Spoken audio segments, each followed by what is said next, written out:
నమస్తే అన్న, అందరికీ నమస్కారం. కువైట్లో మాదక ద్రవ్యాల నేరాలకు సంబంధించి కువైట్ కోర్టులు సంచలన తీర్పులను ఇస్తూ ఉన్నాయి. తాజాగా 5 ప్రవాసులకు మనం చూసుకుంటే కోర్టు మరణశిక్ష విధిస్తూ సంచలనమైన తీర్పునిచ్చింది. వివరాల్లోకి వెళితే కువైట్లోకి భారీ ఎత్తున మాదక ద్రవ్యాలను అక్రమంగా తరలిస్తూ పట్టుబడిన 5 ఇరాన్ జాతీయులకు విధించిన మరణశిక్షను కువైట్ అప్పీల్స్ కోర్టు సమర్థించింది.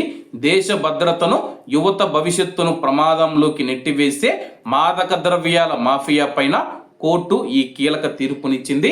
అలాగే క్రిమినల్ కోర్టు ముందు చూసుకుంటే కానీ వీళ్ళ 5 ప్రవాసులు, 5 ఇరాన్ జాతీయులు ఎవరైతే ఉన్నారో వాళ్ళకైతే మరణశిక్ష విధించింది.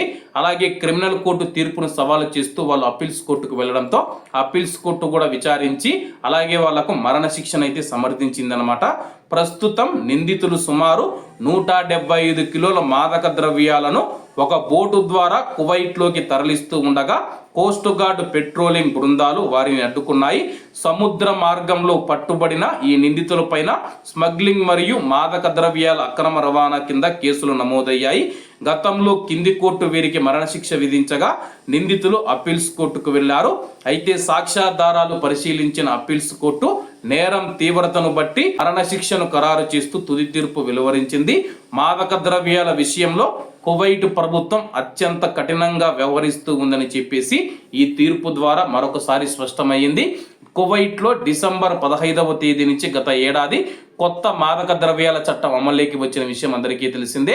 ఏదైనా మాదక ద్రవ్యాల కేసులో పట్టుబడితే వారికి మరణశిక్ష లేదా జైలు శిక్ష రెండే ఉంటాయని చెప్పేసి కువైట్ అధికారులు కూడా తెలిపిన విషయం అందరికీ తెలిసిందే.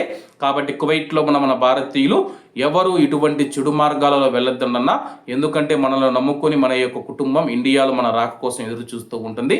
దయచేసి ఎంత డబ్బు ఇస్తామని చెప్పి మీకు ఆశ చూపినా సరే కానీ ఎవరు ఇటువంటి పనులు చేయవద్దని చెప్పి మరీ కోరుకుంటూ అందరూ బాగుండాలి, అందులో మనం ఉండాలి. అందరికీ నమస్తే అన్న, జై హింద్.